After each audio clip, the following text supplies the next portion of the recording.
Okay.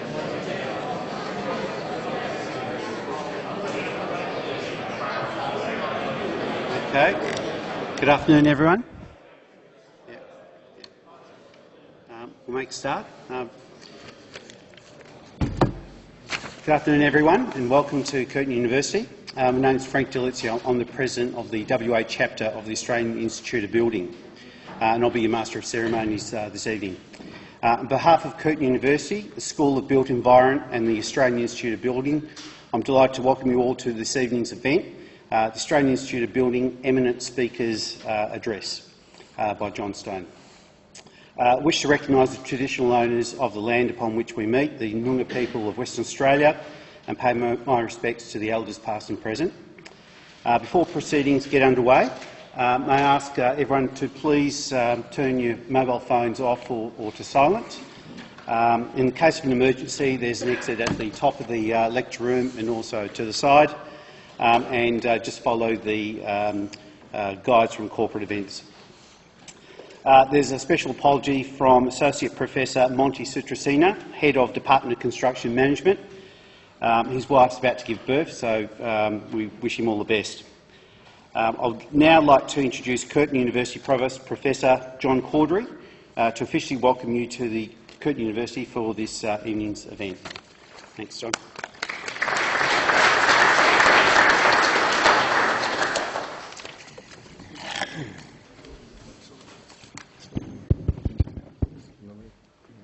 So the mic appears to be working, despite Graham's lack of confidence. Thanks, Frank, and good afternoon, everyone.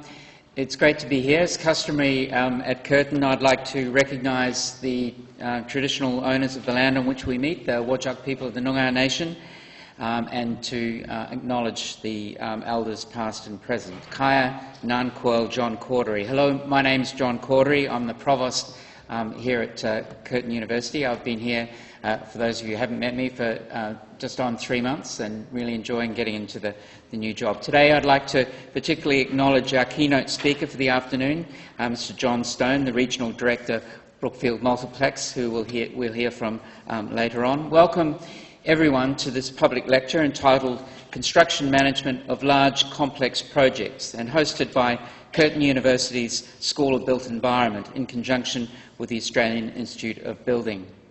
Of course, the construction of large complex projects is a challenge that universities like ours are constantly confronted with as we seek to maintain relevance and competitiveness in a rapidly changing higher education global environment, and the need to attract high calibre students and researchers. The quality of the spaces that we create and that are available to both students and academic staff is really a large factor in the appeal of a university. And Curtin University is currently engaged, as many of you will know, in an ambitious project to transform and create spaces at the Bentley campus through the Greater Curtin Master Plan. This plan is our vision to create a 21st century innovation centre through urban renewal and sustainable design. However, it's more than just a collection of buildings. It's the creation of a better quality of life through urban renewal, clever and sustainable design, high-quality public spaces, and social outcomes that will benefit Western Australians more generally. We were extremely pleased recently that the Master Plan was awarded Australia's first 5-star Green Star Communities rating by the Green Building Council of Australia earlier this year. Now, if you've had a chance to wander around the campus recently, you will have seen some significant construction underway as part of that master plan. Building 401 at the northern end of the campus is a 5-storey transformative teaching and learning building that will accommodate the new Curtin Medical School. Building 304 on our eastern side is a key component in Curtin realising its plan to increase higher degree research and become a research-intensive institution. With Stage 1 of the Greater Curtin Master Plan now approved, our immediate focus will be on new road infrastructure and student and short-stay accommodation. But it's not just about new buildings. We're also investing considerably in repurposing and refurbishing of old buildings. For example, Building 501, which was originally constructed in 1975, Last year underwent a $20 million refurbishment, and it exemplifies Curtin's commitment to breathing new life into existing buildings as a way to enhance and bring life to the campus's academic precinct. With that as a backdrop, it's now my great pleasure to introduce today's speaker, Jon Stone, Regional Director at Brookfield Multiplex, which, as you all know, is a leading global contractor of landmark engineering, infrastructure and commercial construction projects. Hailing from the UK, just outside of Sheffield, I find we have a university education place in common. With an extensive background in major project delivery, Jon arrived in Perth in 2010 to take up the role of Project Director for the $1.76 billion Fiona Stanley Hospital project. This project is the largest design and construction contract that Brookfield Multiplex has embarked upon to date.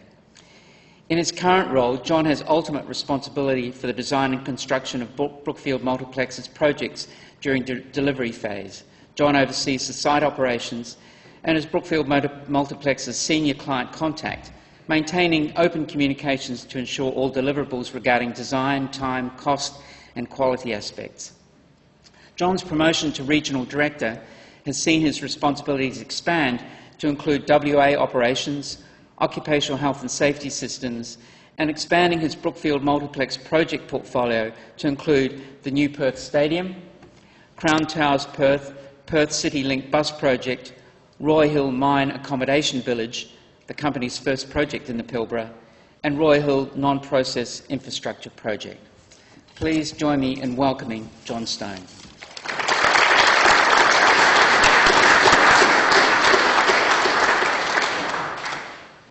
Thank you. I actually thought I was going to play the piano when I came in, so I was a little bit concerned. If I dip in and out of the microphone, if you can't hear me, just yell out, "Jon, I can't hear you." So I'm still getting used to the word eminent speaker. When I was asked to come here and speak, I was, oh, God, I'm not that eminent, surely. But, you know, when you actually stand there and reflect, you know, where you started from to where you are now and how you've shaped and how the industry and people shape you, and that I was sat there many, many moons ago as a student, for those students among us tonight, you know, it's fascinating to hear people like myself and other people speak about where they've come from and where they're going. So I'm going to just do a brief bio on myself, an overview, very brief overview of Fiona Stanley, a little bit more of an in-depth overview on the new Perth Stadium, which is a very talked about project at the minute in Western Australia. A little bit on really, well, what is world-class infrastructure? You know, what's a mega project as well? You know, do we define it by dollars or do we define it by whatever it is?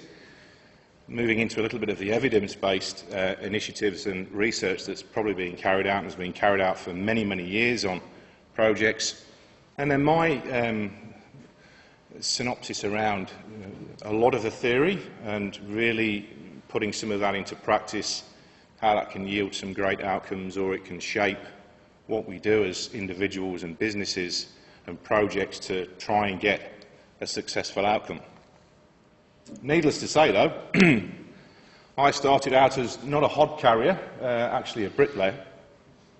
And how did I move to a director? When I left school, I really didn't know what I wanted to do. All I wanted to know is that my dad wanted me to go out and find a job. My dad's a carpenter and joiner, and in those days he served a 7-year apprenticeship with the London City of Guilds in England. So I was destined to become a bricklayer, obviously, which was a disappointment to my dad because he thought that a bricklayer was a chippy with his brains removed. That's what he said to me. I thought, that's the one for me, Dad. I'm off there. So it took me on a very interesting journey. I left school, I went to technical college in Leicester, where I was born, and it was a shock. It wasn't school. Lecturers in those days were very tough people. It was more like being at boot camp. But I very quickly realised that I actually got a brain, and what I did at school was actually worth something. So when I started to apply building from a bricklaying point of view at technical college, and even tradesmen today in technical colleges today, I have a huge amount of respect for, because it is very difficult and we do have to apply our brains, and it is hard work. So that's where I went. I was fortunate enough to be sponsored by a very good builder in Leicester, and moved through various different disciplines in refurbishments and house building, etc., etc. Got to the end of my 3 years, advanced craft, and my lecturer came up to me and said, "Okay, Stone," because that's what they used to call you, "what are you going to do now?" And I said, "Well, I'm going to go and lay bricks for a living, sir," because we had to call them sir. And he said, "No, you're not." And he gave me this prospectus, which was a part-time course at night, again run by London City and Guilds, called the 600 series, which was a pathway to university. He said, "You're going to go on this. I've already spoke to your dad. He's agreed to it. You're off you go." So that's what I did. I spent 2 years at night school. During those 2 years at night school, certain things happened in my life. And the most prominent one was I applied to go in the fire brigade in Leicestershire, something that I really wanted to do. And I applied along with 3,000 other people, and I got to the last 20, from aptitude tests to fitness tests to all sorts of things, to 2 interviews. I was certain I was going to get in. My brother, who served in the Royal Navy for 27 years, was certain I was going to get in.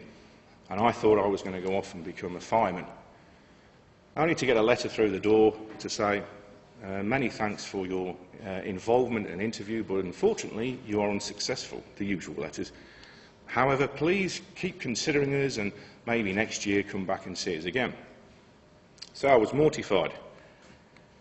But when I look back, it was the best thing that ever happened to me, because I wouldn't be standing here, I wouldn't be doing what I'm doing. So that was it. I put the life and soul into building. I finished the 600 series.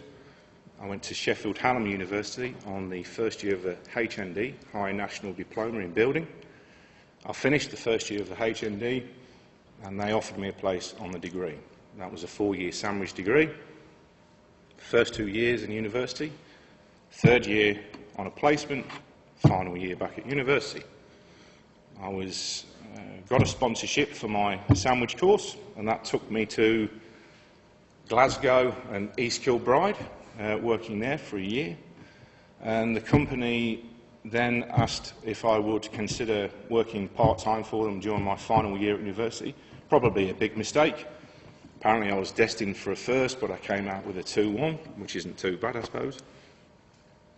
But within the first, I think the first semester of my final year, certain things happened. I had a lucky break. There was a site manager, an old Irish site manager, on a project in Leeds. It was a £20 million, which was a lot of money in those days, retail park in Leeds, and he had gone AWOL for whatever reason. So they said, "John, would you mind spending a bit more time on site in Leeds and see if you can work your university studies in with it in your final year?" And I'm like, yes, I'm off, straight in, didn't even look back. Juggled university with the job, finished the job, finished university, and then went on from there. And you know, when I look back, certain things shape you in your career, and for me, what shaped me was a lot of risk taking, a lot of opportunities that came about, and a lot of crossroads where you either go left, or you go right, or you go straight on. And those decisions you make during the course of your career shape where you get to, or ultimately want to get to. And there's also mentors along the way, and I can think of 3, 4 key people that I can reflect back on that actually shaped that with me. You know, when I reflect back, they were extremely hard and extremely tough, but led me down the path to where I am today. So if you fast forward quite a few years, my next big break was going from a senior contracts manager for a smallish firm to become project director for Westfield Shopping Towns in the UK, where they just landed, looking after a £400 million retail development in Derby as project director. And I remember my first day when I landed on the job. There was probably 50 or 60 site managers and supervisors and QSs, and here's me, probably nearly the youngest. And I looked and I thought, oh shit, how am I going to manage this one? And I had a few testing moments, but I dug deep and I started to realise that you don't need to know everything about everything when you're managing people and managing processes. You just need to know a bit about a lot of things. More importantly, you need to inspire them, and you need to make these people want to follow you and want to really work with you as a team. And that's where I went. I went from Derby to London, on Westfield London, which was a £1.4 billion inner city shopping centre for Westfield in Shepherd's Bush. And then I moved over to Stratford on the Olympic side, which was over £1 billion worth of retail development by Westfield. And then I think it was one late January's morning, I had a phone call from a headhunter as it was snowing saying, would you like to consider an opportunity to work for a large builder in Perth? I went, no, that's a bit cold up there. She went, no, Perth, Australia. I went, yeah, okay, I'll give that a go. And so that's what I did. Went through a round of interviews and I landed at Fiona Stanley. And I think the rest is really been shaped and defined that I am where I am today. But I think the only thing I can say to anyone that's starting out in their career or in the middle or has aspirations to go somewhere, there is a bit of risk-taking, there's a bit of luck involved, there's an awful amount of courage, and you've just got to sometimes take those risks and move with them.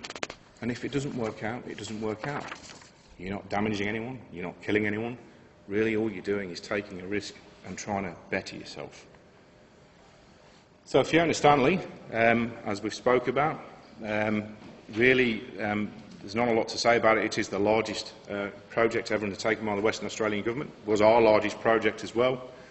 There you can see an old photo of really what it consists of. I'm not going to go through that slide in great detail, but needless to say, I've visited it a few times, and there's a few guys and girls here that have, and myself and Grant and here that's just sat over there. I've been back many a time since opening, and I have to say it's a phenomenal place. Not that I'd recommend you go and visit a hospital just for visiting's sake, but normally we go there if we're ill, but it is a phenomenal place to be. And, you know, some construction facts for us, you know, when I came over, you know, over 1,800 people working on there at peak. You know, some of those statistics are amazing. 10 million man-hours on that project. We did 10 million, which is phenomenal, with a very, very good safety record, very few incidents, no major serious incidents. And that's a great testament to everyone that worked on it. 10 tower cranes all up at once, working in conjunction with each other, 9 different buildings, you know, and really 8 different teams on that project, which really defines when I came over, and people that I'm working with now and people that I was working with there, to come over onto a project and try and manage 8 different teams with 8 different perceptions, with 8 different ways of doing things, and everyone wants to finish their building ahead of everyone else, and everyone wants their own little bit of real estate, and they can't do that, and they can't do that, with multiple interfaces all at once, becomes daunting, but becomes very manageable. So the $2 billion hospital, the $2 billion includes obviously a lot of the FF&E and client-managed equipment. We were the managing contractor for it. This was an ECI contract, which I'll explain a little bit about later, which is early contractor involvement. Stage 1 was awarded on the 27th of February 2009, and the Stage 2 contract was awarded on the 9th of August 2010. And the difference between Stage 1 and Stage 2 was an awful lot of design, verifying the design, producing the design up to a percentage, verifying the costs, agreeing the costs, and agreeing the programme, with a small-ish amount of work carried out, let's say, enabling works to keep the project going.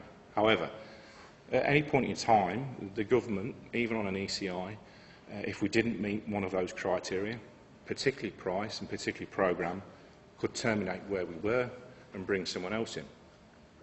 Would have been very brave, but they could do that. Practical completion was on the 6th of December, 17 days ahead of schedule. Some people do ask me sometimes, Why did we finish early? A, because we could. B, because we wanted to. C, because we needed to.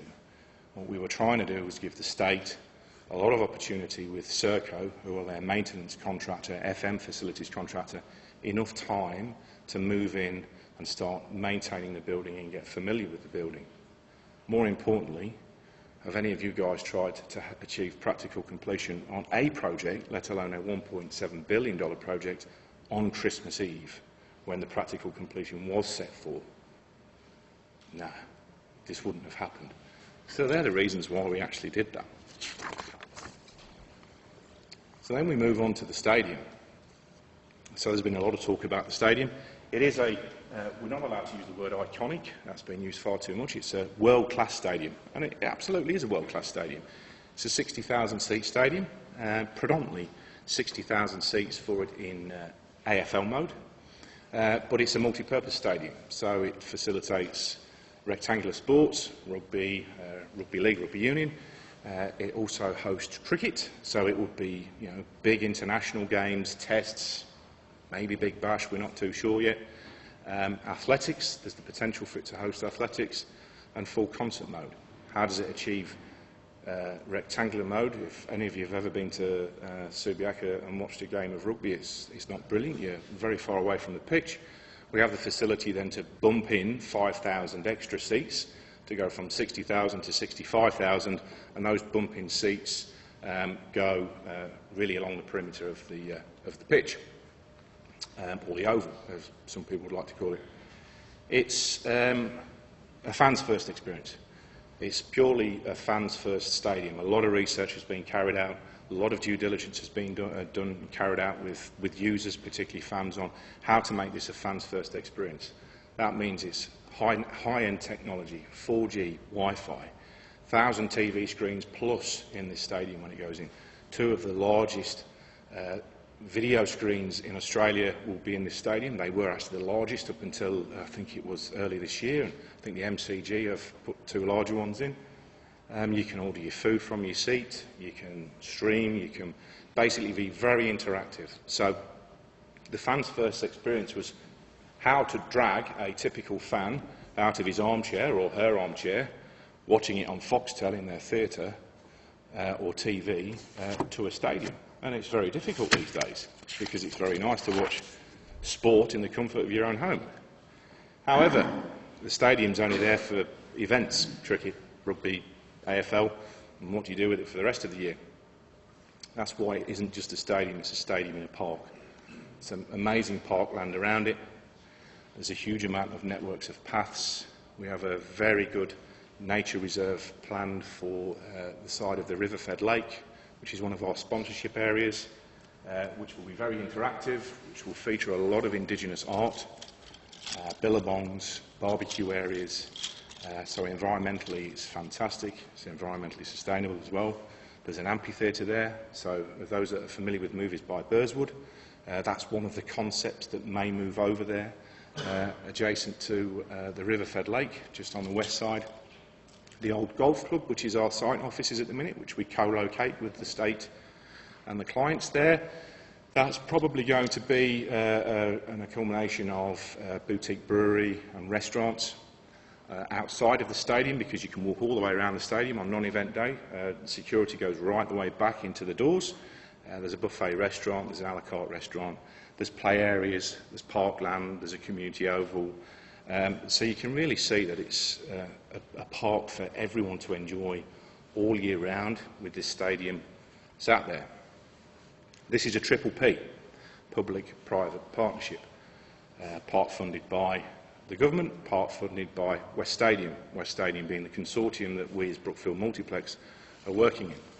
So the state government split into various streams. Department of Sports and Recreation is probably the utmost ultimate client there. Then there's the strategic projects, which strategic projects were, in essence, the client for Fiona Stanley. Venues West, who really are operating as the quasi-operator, which is an interesting story, because if you think about where I'm going to go with this presentation, it's all about that upfront planning. And we are a year into the building of the stadium, and we're waiting patiently for the operator. Operators that come on board very late tend to cause a lot of issues on a build as it's going. So how do we cater for that, and how are we flexible enough to cater that is how we define the project from up front. And then the PTA, Public Transport Association or Authority, and Main Roads are responsible for the rail and the bridge. This is the West Stadium part of it. So this is the triple P from our point of view. The Equity and Asset Manager, which is John Lang, who are very good at it. John Lang's many years ago used to be a builder, and then it was sold off. It became Lang O'Rourke, but John Lang still operate as equity, finance and funding. Then the West Stadium Project Company, which is the SPV, the Special Purpose Vehicle, which is us, is split between ourselves as Brookfield Multiplex as the design and construct contractor, and Brookfield Global Integrated Services, which is our FM part of the business. So quite quickly we can get an understanding on a project like the stadium that not only we are designing it, we're building it, we're up front doing all of the early works and all of the integration with the users, we're also maintaining it. So to achieve a successful outcome, we have one great component there, which is the maintenance contractor, ourselves, shaping this project for the success at the end. You know, projects that finish on time and on budget are great, but if you can't maintain them, if you can't operate them successfully, they're actually not that brilliant, and they don't really become that successful. They become expensive to operate. They become tired very quickly. We took over in August 2014 from the state, and the state spent a year with Urtec Keller, doing the enabling works, which was a lot of dynamic compaction, a lot of Wix drains installed in that project. They imported thousands and thousands and thousands of tons of sand to preload on it. It used to be a tip many years ago. It's a very terrible site to build on. If you wanted to build a stadium anywhere, you probably wouldn't have chosen that area to build it, quite frankly. And they always say that the major issues of any project are in the ground.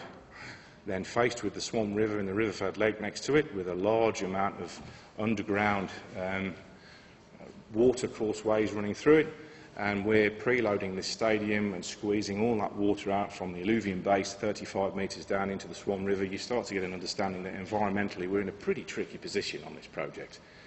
However, some very clever engineers, very clever people, some of them sat in here today, that came up with an amazing groundwater management proposal, groundwater management plan, and we moved away from dynamic compaction when we took over to more controlled modulus columns. So we've started to regenerate the site by drilling piles into the ground. So it's not the piles that the stadium is sat on, it's more of a displacement pile.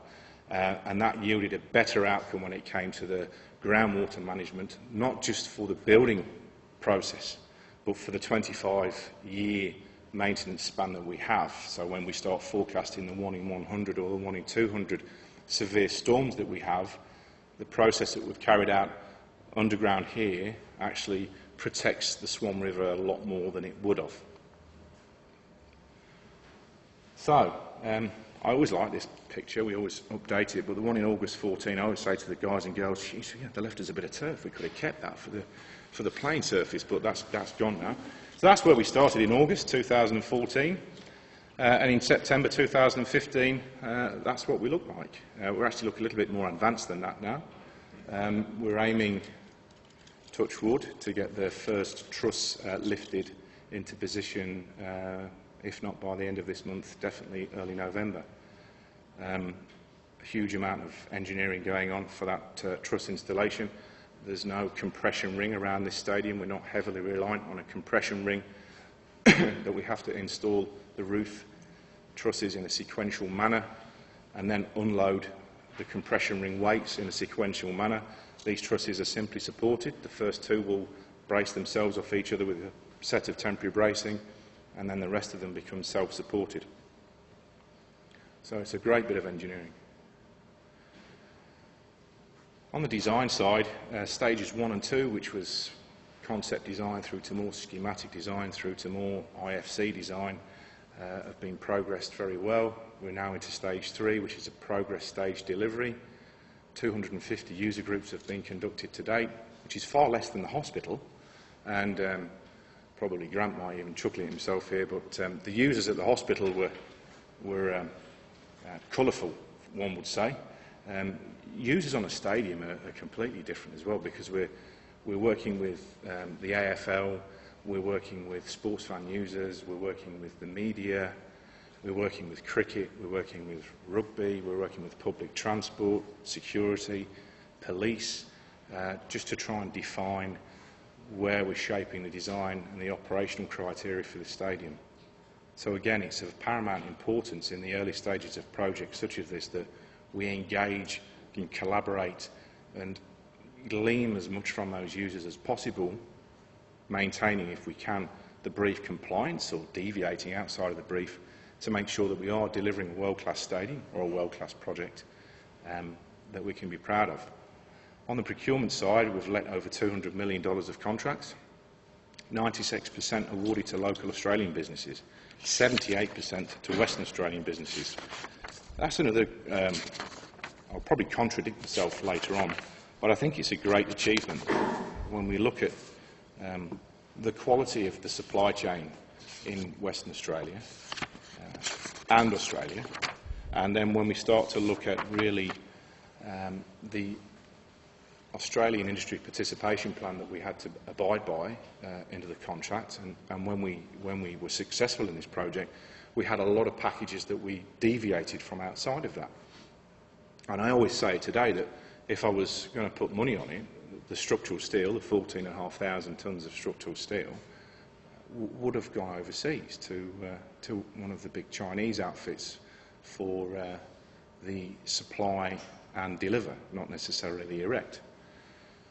So to be able to award it to Civmec, a local business based down in Kwinana, was a great achievement for all of us.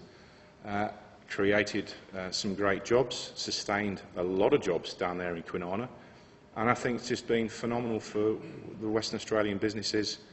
And moving forward, you know, we've got a lot more interest in the project from other businesses. So a lot more to go on procurement, a lot of contracts pending, but you know, indication so far is you know, local content is good. However, unfortunately, on projects of this nature, not necessarily this value, the same with Fiona Stanley, you have to use your international supply chain.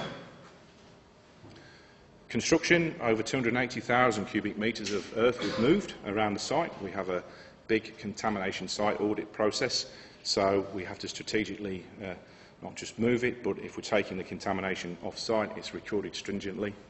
Structural steel is started, the erection is well underway, the precast plats are underway, all 8 tower cranes are up, our camp facilities are up and running, and as I said, by the end of the year you'll see a few trusses up and it will start to actually look like a stadium. Very briefly, you know, in the event level, we've got the field suites and the field club, the changing rooms down there, the event and administration facilities, media, ticket booths. Moving up in level 1, the field club, public bars, general admission, there's the a la carte restaurant, the buffet restaurant. Then you start moving up into level 2, there's a lot of premium concourse areas, and there's the chairman's club. Level 3, we get into the coaches club. I'm actually, the 2 guys from Hassels are up there, there they are, yeah. We always talk about this. This is a new concept that if you're fortunate enough to be able to get a ticket or buy a pack, you can actually now sit in a box with the coaches, not necessarily not with them, but you're there divided by a glass screen. You can plug yourself in. Your phones are taken off you for obvious reasons, and you can actually sit there and really get involved in the game. It's interesting, actually, a couple of the coaches, particularly from Dockers and Freo, were, through the user groups, were asking for the mute button in their box for this. It's in being a red button, they can just hit like that and everything goes silent. But as you move up, we've got more media and suites and lobbies and premium concourse. My favourite part of the stadium is the sky view, level 5. Level 5 is going to be this really sort of great area for gathering. There's barbecues up there, there's a lot of sort of interaction, great views, particularly on the west side of the river, fantastic views of the stadium. So, what is world-class infrastructure And as I said probably before, what defines a mega project? Just take some water. Is it a project that's over $1 billion? Is it a project that's of the value of what the mining guys, BHP and Chevron from the oil and gas, mega projects of billions and billions of dollars of scale? I actually think a mega project is a project that really touches the four corners of the globe. So if you start to work out then in your staff base with your own people, if you've got international specialists, international people in your team, international designers, materials and subcontractors starting to come from the four corners of the globe, you're actually starting to get into mega project scale because you're dealing with mega stratospheres of where people are based, and it starts to become very difficult. So I really wouldn't define it by value.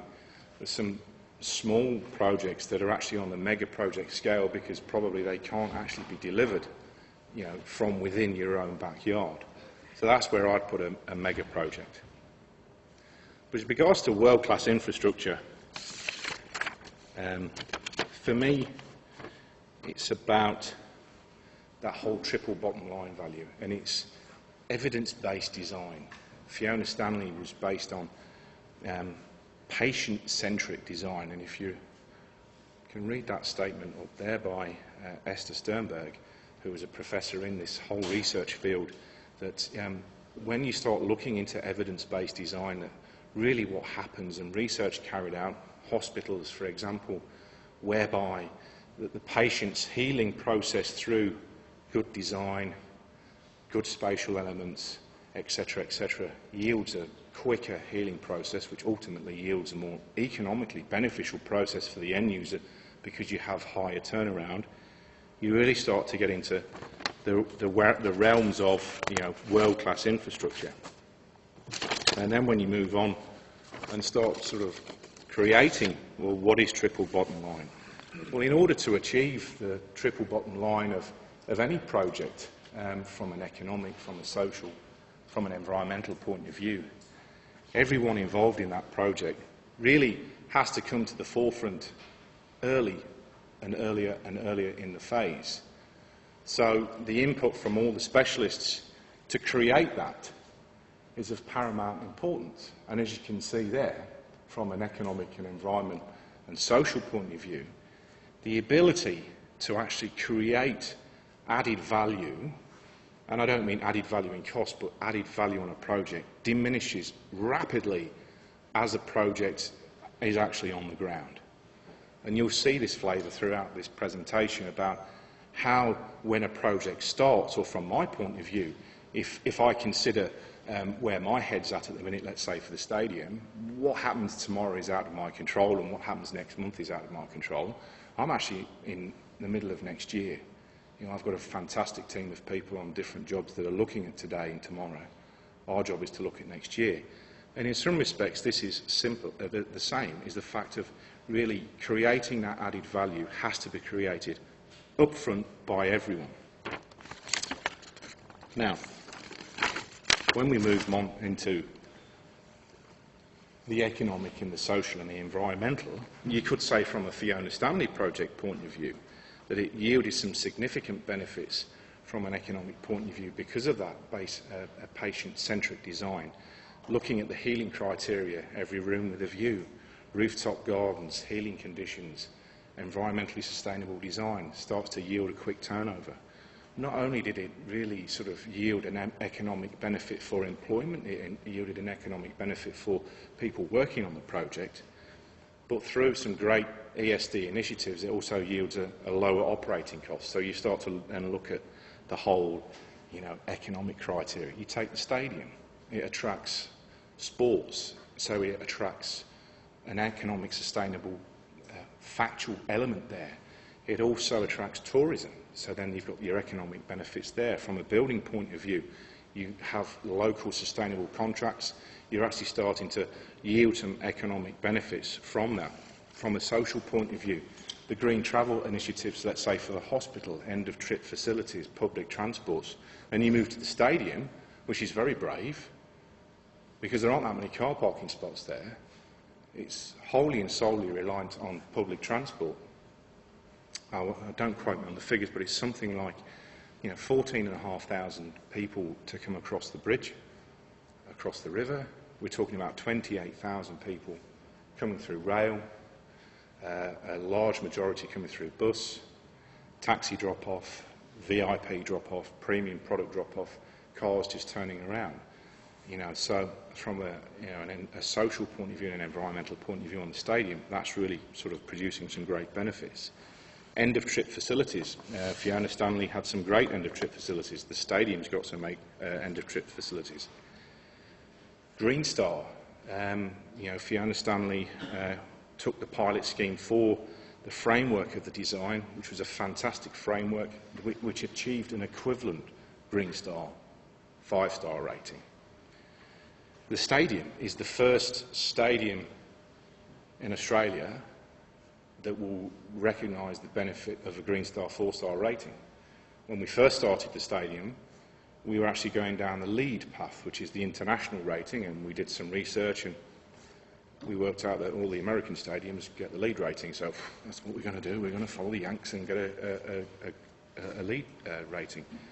We thought, no, we'll go down the Green Star rating. When you look at the initiatives of recycled timber in Fiona Stanley, the replanting of the flora and fauna that we took off when we first started the site and we put back on when we finished the site. The same with the stadium. There's big replanting of trees that's happened. There'll be a lot of recycling of timber.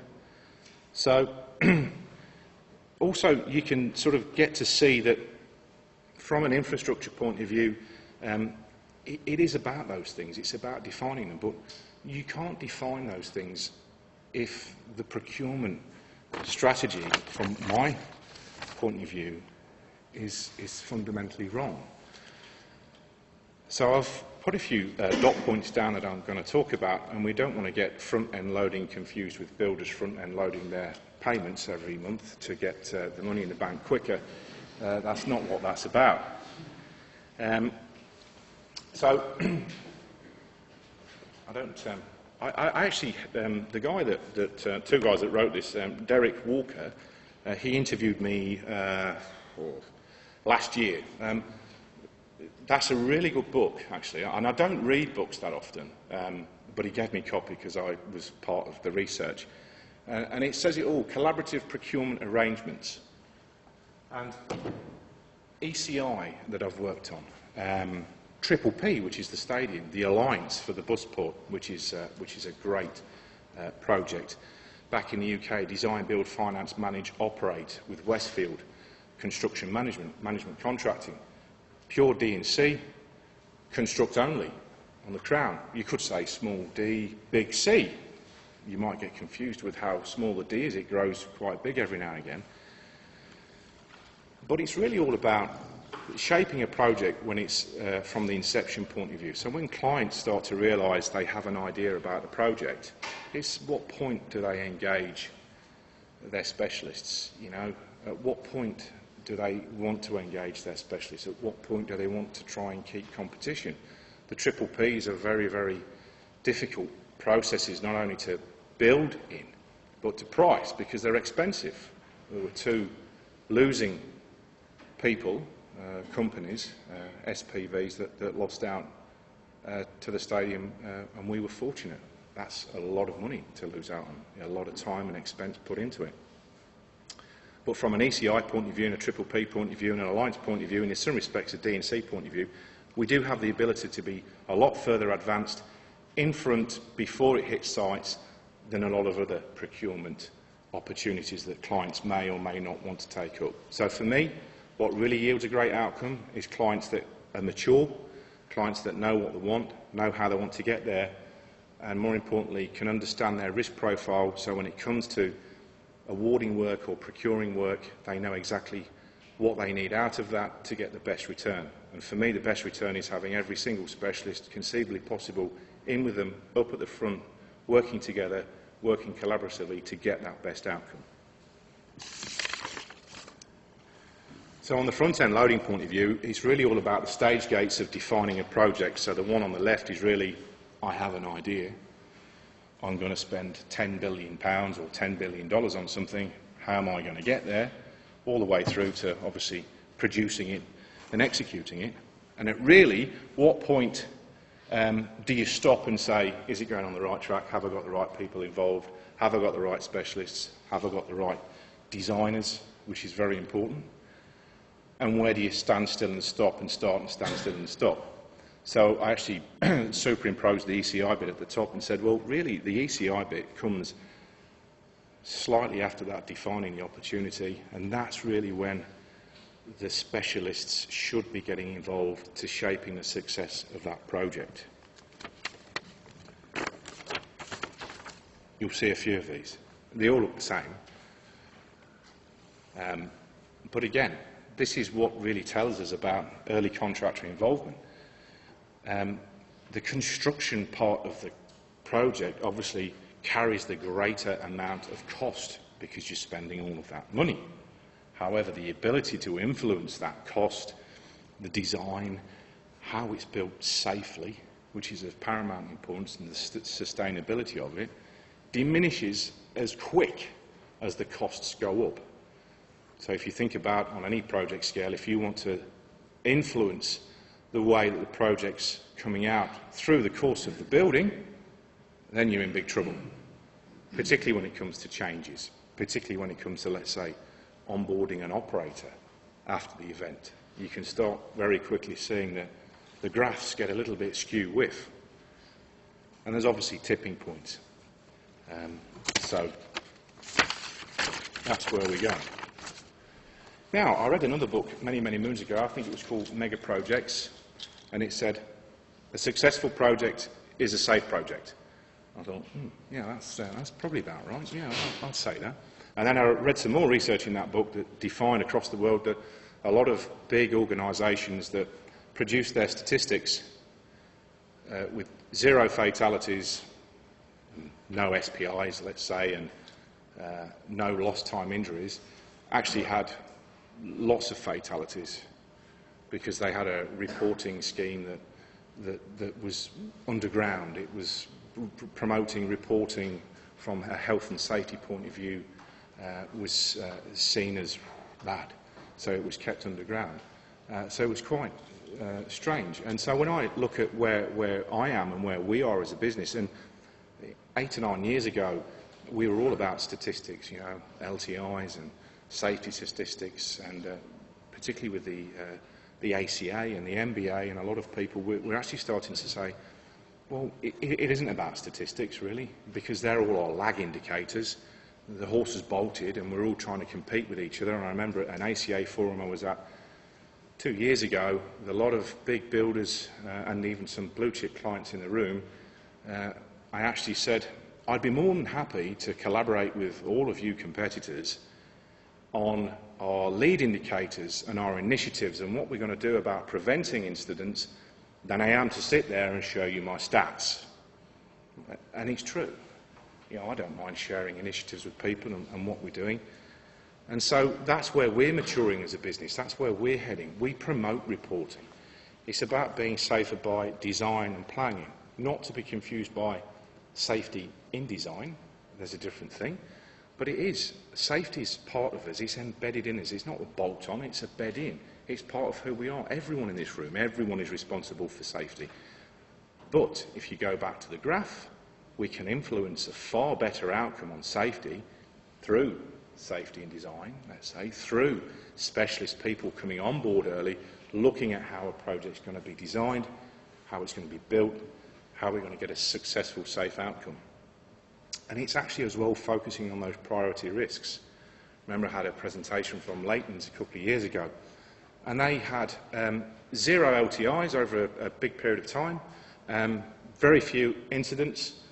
Their statistics were phenomenal. And they all sat there and went, yeah, well, you know, we're obviously doing okay. And I think in 3 or 4 weeks they had 4 deaths. And you sort of sit and you go, where did we go wrong? And when I sit there and ask myself, and as a business we ask ourselves, it's because we're far too focused in the, and I'm going to say, the shits and the bits, the slips and the trips, the minutiae that is very important, that is dealt with, But really it's those high consequence, low probability, those damaging energies that can kill people or seriously harm people. That's where we're focused. It's about demonstrating the practices, not just paperwork. Paperwork's important, I understand that, but it's actually preaching what you're saying, it's actually being out there, it's actually demonstrating your commitment to safety with your colleagues, with your peers, with everyone out there. And it's becoming mature. It's growing a mature safety culture. And it's about having that involvement. From an initiative point of view, things that we are looking at and things that I'm pretty precious about is it's not just health and safety and environment, it's about well-being, it's about wellness, you know, because if you're happy, if you're well, if you're fighting fit, you're generally probably a little bit more focused on what you're doing than if you're not. So, you know, some initiatives, let's say for the stadium we're looking at is about, you know, healthy body, healthy mind. Left. I'll keep going, don't worry. We're looking at things like smart tech, access control systems, automated access control, onboarding, things like that. Material tracking systems, all have great examples really. Reporting. Big projects shouldn't carry big thick books, so if you want to read a report monthly like that, you'll never read it. So for me it's about simplistic dashboard reporting. Picture paints 1,000 words, I can glean a lot of information off that, particularly if I'm looking at, are we spending enough against what we're earning? Are we actually forecasting enough? Where are our risks? So, a great example really is to have minimal reporting, programme reporting and scheduling. That's where we're on Fiona Stanley. What we're looking to do now is move a little bit further forward, start using a model, BIM, to get the reporting through. Again, a picture paints 1,000 words. We can start seeing where projects are going, where they're performing and how they're performing. Now we've got views in the model, real-time reporting, quick and easy understanding of how the project's tracking its planning to go. And if you add it all together, 20 seconds, you can build it in 3D.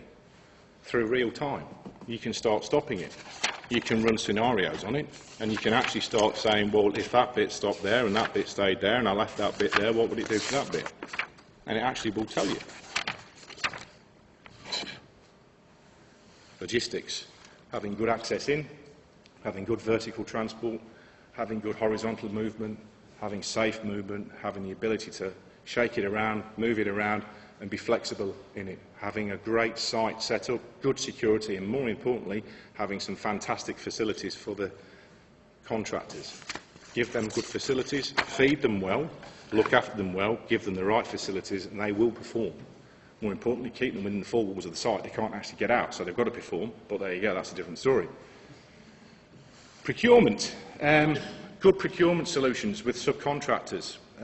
Provide all the relevant information for them. Make sure the tenders are clear, concise, clearly define the scope, detailed assessments from their key personnel that you want back. Make sure that they can actually do the job. And don't just focus on bottom line when it comes back, focus on value add, because one of the subcontractors or the reports or the tenders that you pick up may have a different number on the bottom that's unpalatable, but when you start reading through it, they may have some seriously great value-adding initiatives that ultimately yield a better outcome. Do your homework on your supply chain. Don't overcommit to the supply chain as well. One of the biggest mistakes we make is we overload our supply chain, and then we're in the shit. Excuse the French, but we are. Have the ability to move it around. So really you can start managing that. Off-site manufacture. I'm a huge fan of off-site manufacture. Prefabrication. If you can do it off-site, it's safer, it's better quality, it's quicker, and it actually starts to yield a better financial outcome. But unfortunately, at the minute, a lot of off-site manufacture, particularly overseas, that carries huge bank guarantees or bonds for payments, becomes unattractive because you're building your project off-site, but you're not getting paid for it because it's not on-site, and the IC is not verifying it because it's not there and landed. Always look at the end user requirements. And more importantly, the supply chain, from our point of view, is part of us. Their failure is our failure. So if you looked at the improved quality through design, again, the whole tipping point scenario, from my point of view, is that our ability to influence design becomes a lot less as we start constructing. So the early upfront design. Poor quality design impact as well. 5 to 7% of construction costs can be attributed to deficiencies in design or leading to rework. Client changes are a big one. So if I went back to that slide before, the ability to make a successful influencing outcome, when we start changing things through the build, it becomes very complicated. Always consider resources, numbers, continuity and experience. The effective procurement of the right designers and consultants is paramount to ensure that what you're employing and who you're employing have the right skill set to do that project for you. And even consider the fee structure, how that's put together in the contract terms, and potentially other sources of motivation. BIM, very quickly on BIM. It's the use of technology. It's a process. So for all of us that are getting aligned with BIM at the minute, it's just part of our process. It's part of the design process, it's part of the build process, it's part of the end user process, it's part of the operating process. On the stadium, we're fortunate enough to have some very smart people working on BIM, some of them in here now. 51 models, 11 different companies, 5 subcontractors. I have to say, even I'm starting to find the benefits of BIM. You know, how you can actually start looking at a federated model weekly, running clash detection, site logistics. We run our site logistics model through BIM now. The one that you saw with the tower cranes, that's the site logistics model, and how we can actually start looking at planning materials, specific use models.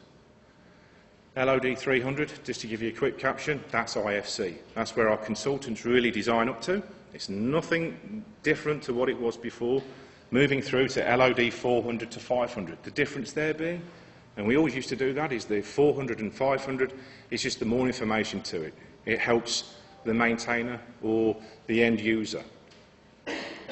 We can start looking at quantity tracking, start looking at reporting on how much quantity we've got in. Through 5D CostX, we can start planning cost models through it. Clash detection, coordination starts to become easier. But again, it's all about how that process is managed. And there we go with clash detection. Quality, access to BIM through iPads. You can stand in the stadium, you can take your iPad out there, you can press a button, it will home you in exactly where you're on that model in the stadium. You can look at field data for it, you can track quality, track design changes, send it back in real time. Real project time reporting is of paramount, particularly when it comes to making decisions that you have very little time to make those decisions on. This is a great tool to assist us in doing that. Managing risk. It's not just about health and safety risk, it's about whole of project risk, whole of life risk. It's looking at really where those risks are, understanding them, looking at those high probability risks. It's about working through all of your specialists, your designers, your clients, and going through that risk-based approach. I can't really stress the importance of a good, robust risk management process. And then more importantly, from a client point of view, and this is a typical one out of the stadium, it's looking at those high-level risks from a PTA, from a Brookfield multiplex, from an MRA point of view, and how the major project risks will affect us and how we manage them, how we move on with them, and how we either close them or keep them there as a live risk until they are actually closed. Stable and sustainable teams. 2 org charts there. That one's for Fiona Stanley, and that one is the stadium. From my point of view, having a sustainable team is of great importance. Once that team's formed and shaped, it's a formidable team, but we can't always keep the same team. And what we're trying to do here, particularly from a Brookfield multiplex point of view, is salt and pepper it. New people, seasoned people, young people, making sure we've still got that right mix. Lots of people get very frightened and upset about org charts because their box isn't higher than someone else's. It's really not about that. It's about the right reporting lines. It's about ensuring that those lines of communication are there, they're followed, they're adhered to, but it's about forming that team and having that team sustainable throughout each course of the project and onto other projects. For me, it's about culture and leadership, having courage, the built environment, providing great facilities for your staff, high-performing offices. It's very simple, but if you provide someone with a bit of daylight and a great desk and a nice environment to work in and give them a bit of flexibility, they'll work really hard for you. And if you put them in the dungeon with no light, no window, a toilet in the corner and said, just come out in 12 hours, no. sense of ownership, having a say, good paying conditions, good working relationships, being safe, having clear values, setting those clear values, and getting feedback, because we all like feedback. So that's really what motivates us as well. If I said to you, you've done a great job, that peps you up. If I said to you, you've done a fantastic job, it peps you up even more. That feedback is good, but giving the honest feedback. If you've done a terrible job, if you've not performed, we also need to know that as well. The joint leadership commitment. The Alliance, we've got one on the PTA, the Stadium, we've got one.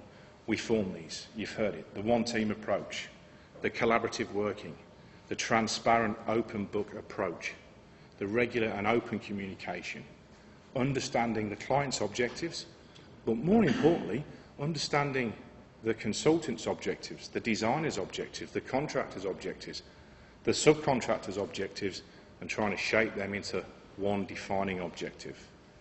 No surprise philosophy. My big favourite one is best for project decision-making and outcomes. Not necessarily the popular decision, not necessarily the popular choice, but the right choice at that time. And I was saying, the higher up the food chain you get, the less information you have to get, or you do get, to make a decision in such a short space of time. But for me, that says it all. The glue that binds is people. Because we're in an industry that's surrounded by people, whether it be consultants, site workers, project managers, directors, you name it, it's all about people. If you can manage people, if you can motivate people, and if you can lead those people, you will get a great outcome. There's a section in that book that defines really shaping the project from an iconic point of view of defining the project. And it rings true. You know, people want to work on projects like the Stadium or the Fiona Stand because it has an identity. I want to work on the Stadium. Lots of people in here want to work on the projects they're on because the project's got an identity already. Those projects that don't really have an identity tend to really be unsure about themselves of where they're going. And really, you know, having that identity for a project, but also giving your own identity and the team's identity, really is a great success. So I've now got a 4-minute video that really tells a little bit of a story about what I've just spoke about, and it probably just binds it together and rings true.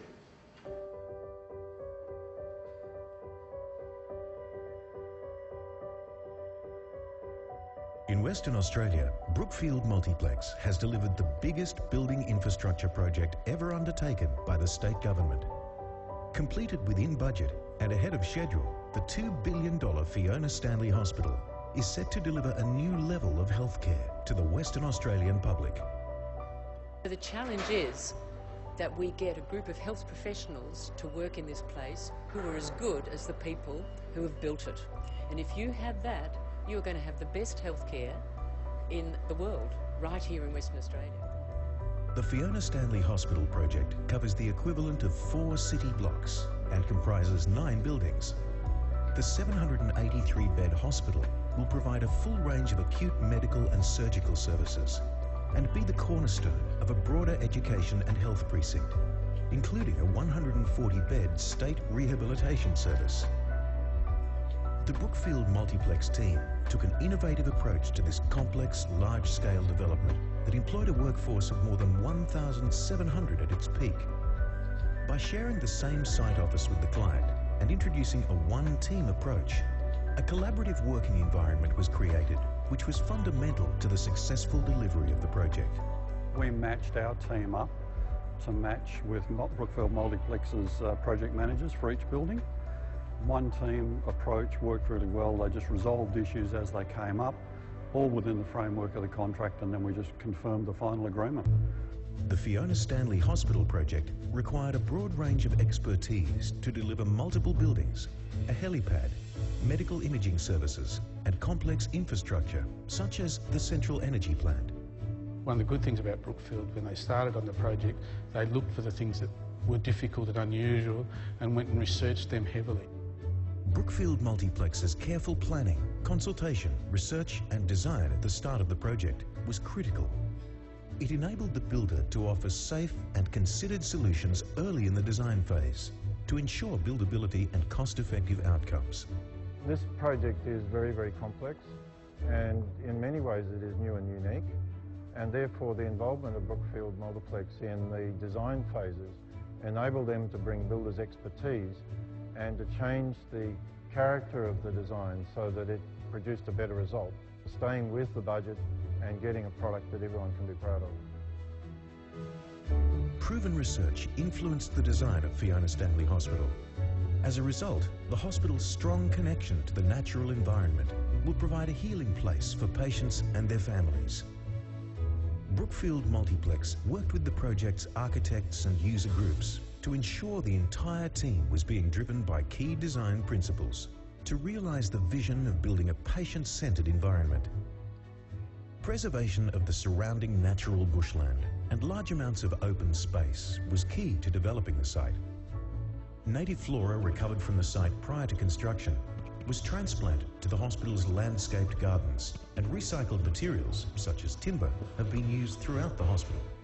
The Fiona Stanley Hospital has already been recognised for its environmental initiatives. Brookfield Multiplex is proud to play a part in creating a healthcare legacy for Western Australians. Fiona Stanley will be one of the best hospitals in the world. I've been to look at hospitals elsewhere, look at their design, look at management, and I don't think there is a single hospital in the world that will beat Fiona Stanley for its quality.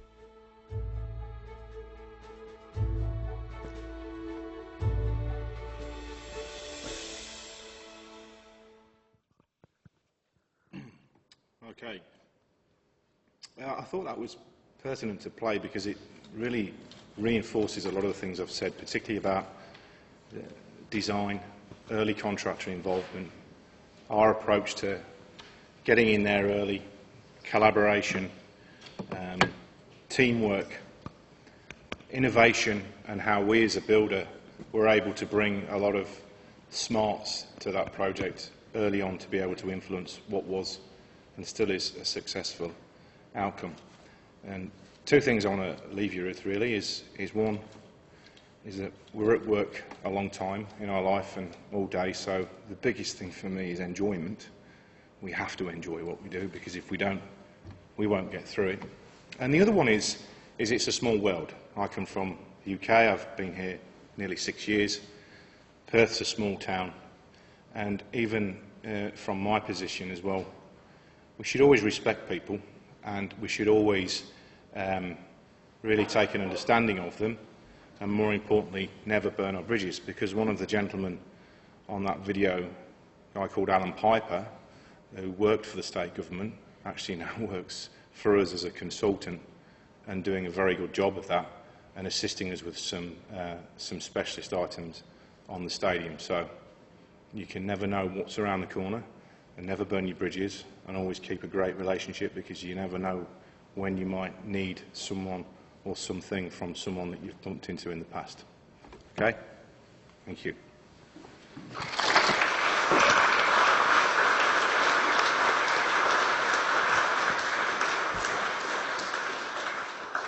Thanks, John. We could have easily listened for another hour, so it was fascinating. I'll open the floor to a couple of questions only, just to be mindful of the time. So, has anyone got any... That's why I ran over, by the way. Less questions. Does anyone have any questions of John? This gentleman.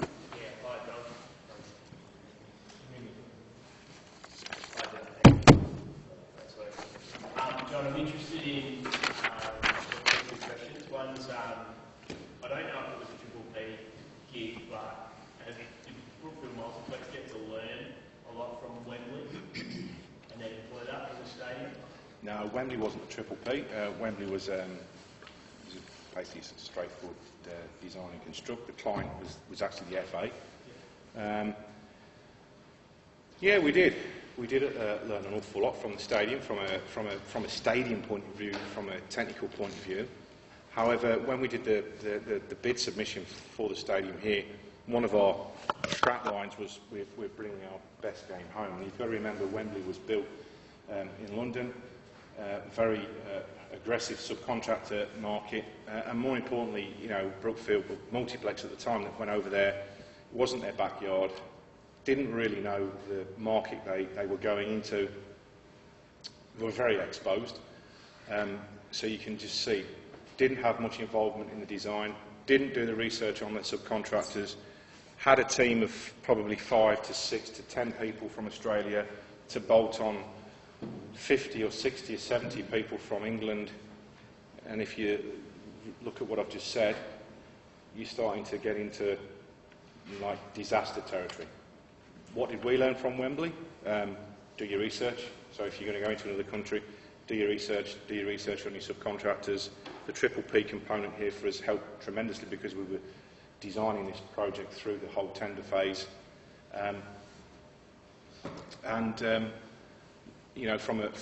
Wembley's a different stadium than this anyway, so it's purely for football.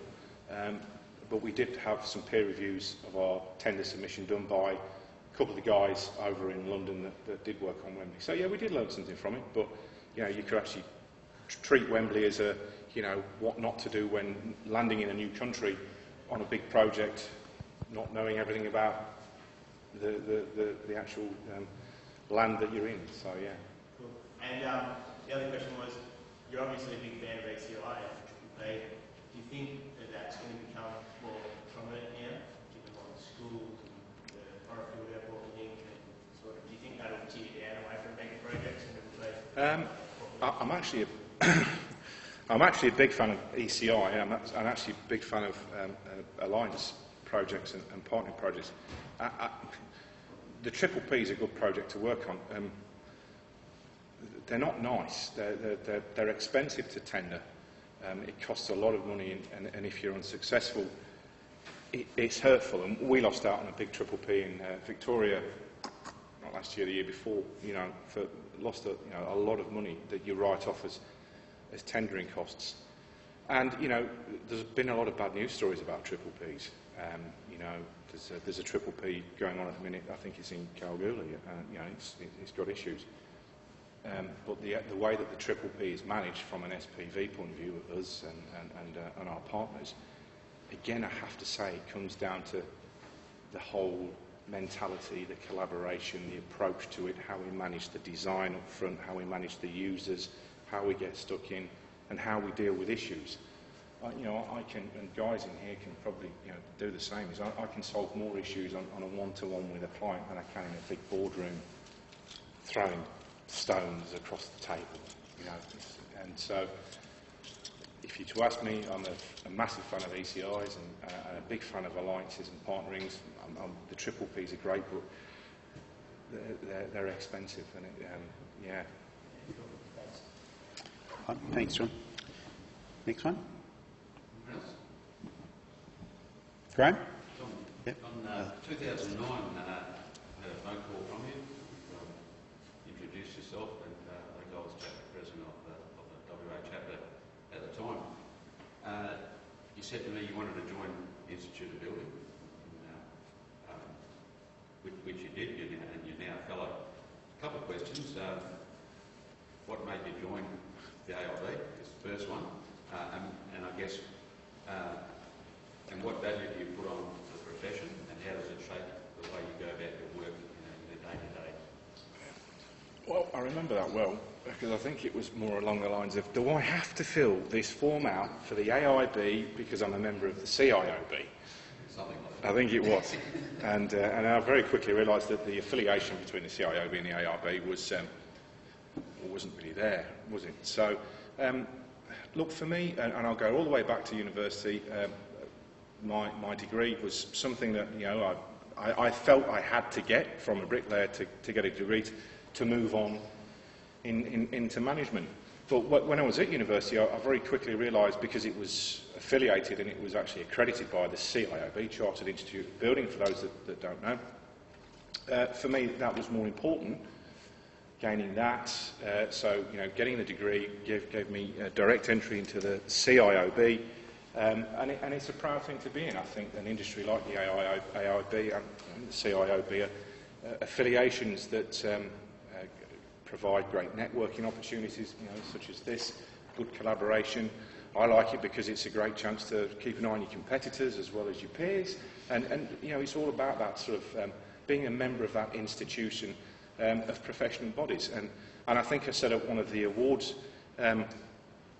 here in Western Australia that the AIB is a fantastic organisation because it recognises individuals, an individual's talent, an individual's effort, and it's, you know, it's a proud thing to be part of and to be involved in, and it gives you great recognition.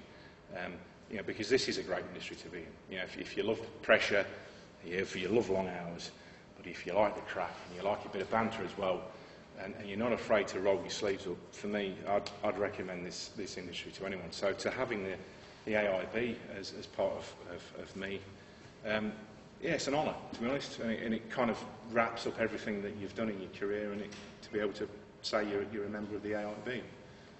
So for all of the Brookfield people here that aren't, it's performance agreement time soon. And got time for one more. The gentleman there. Thanks for your talk on that. It was really good. You touched on risk. You didn't spend a lot of time on it because we were so engrossed. Yeah, I was giving it a talk. You talked about that it's easy to kind of get lost in the little things and sometimes forget the systematic risk management of the big things that come out of nowhere and bite you. You put up the risk register. We've all seen those, I think, where we filled them out. We've got umpteen of those, different shapes and sizes with different categories, yeah. Yeah. My question to you is, how good are they at really predicting the real risk that attacks these mega projects? They are good, because we're in a compliance world as well. So if you look at the compliance side, capturing those risks, particularly from an audit point of view, is a necessity. You know, so we have to ensure that we've been through the whole risk process, etc., etc. From a let's say a commercial risk, and obviously there's a few people in here from that point of view, from a quality risk, from a safety risk, it's really about getting down to the nuts and bolts and talking about it. You know, and I love to sit down and say, I give it the what if moment, you know. So the one that you saw on there was the high level one from the what if the stadium doesn't open, you know, and it's sort of, you know, well, that'll be the PTA because the rail won't be open, the bridge won't be open, we'll be fine, you know, that sort of thing. So it's about sort of defining, you know, how are we going to manage this risk? So, you know, what if the one team approach doesn't fail? Here's a great one. What if we don't collaborate well enough? What if we don't? What are we going to do about it? Is someone like me or the client going to stand up and start banging people's heads together? No, but we've got to take some ownership in that. We've got to pull the team back in line. We've got to start re-evaluating it and looking at where we're going and start realigning those values. You know, from a safety point of view, you've seen the hierarchy of controls. You know, the eliminate the risk, and you've got the below-the-line controls. And some organisations will operate in a thou shall only work below the line in a financial risk sense of view. We have some great controls in place, particularly from a credit approval point of view, of financial approval, due diligence on subcontractors, because that's a big risk at, you know, at the minute of, you know, letting work and subcontractors going into stress, and then you're left holding the baby and picking it up and giving it to someone else. You know, we don't work in that way of below the line. There's a multitude of add-ons that go in there. There's a bit above the line, there's a bit below the line. You know, if you can put a process in place that effectively manages that risk, and if that's an acceptable process, then that's what we do, and we keep a track on it. If there's an acceptable way of eliminating a risk, particularly with our consultants when it comes to designing that risk out, that's what we want to do. So that's what we're trying to do now. We're trying to come all the way back to way before we're starting the project and looking at those what-if moments. So for us, one of the biggest risks on the stadium from the safety and a logistics point of view was the truss. You know, years ago, that truss at 46 metres long, whatever, 38 tonnes, would probably be delivered to site in 5 sections to splice together to lift up and, you know, try and wiggle it into position. We very quickly took the decision to start spending some time and effort on good engineered solutions on the pin connections and the moment connections for this truss, to be able to bring it to site in one piece. And it will come to site in one piece. It will be dropped off on site on big stools, and it will be lifted up in one piece. Well, that was a risk that we looked at when we were tendering, and we said, this is a massive risk, you know. How are we going to get over it?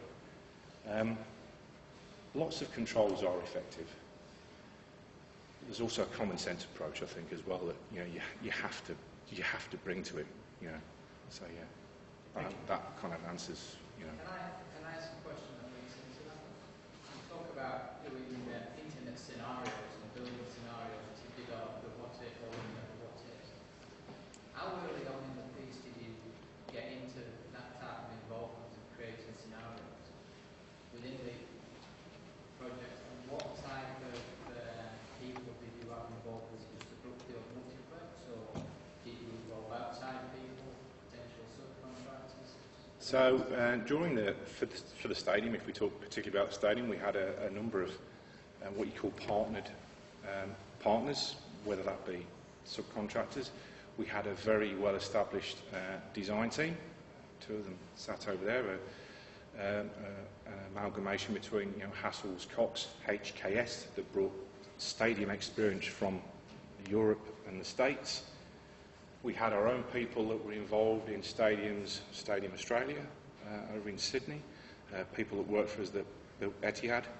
So there was an extensive amount of the whole peer reviewing through each stage of the process of even when we were tendering the project. So when we got to a particular stage, Arabs as engineers, let's say, we started to rip it to bits and peer review it, put it back together and look at those what-if moments. The model, I mean, that's only just been defined, so we couldn't pull that apart. So we were still doing it quite traditionally, even though we'd got a 3D imagery of it, and we started to plan, well, looking at the tower cranes and the what if that doesn't work, and what if that doesn't go there, and what if this. What I'm saying on the BIM side now is that you do have the ability, because that's actually linked to ASTA program. So the clock's ticking above the top, and you can stop it any way you want, and you can see where you are, and site managers can pull a 3-week look ahead off and assess where they're going to be. But we probably had in excess of 200 different people going through the whole planning, design, bid phase, individual different times, just ensuring that we'd covered every conceivable base we could.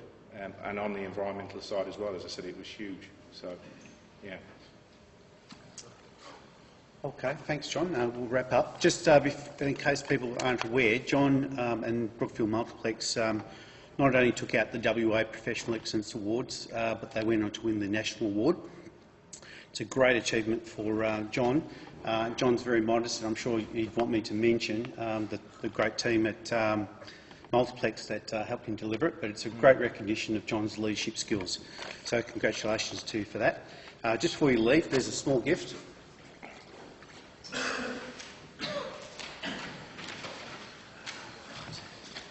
It's a small gift from the AIB and Curtin University to thank you for coming along. So thank you very much, John. Thank you. No.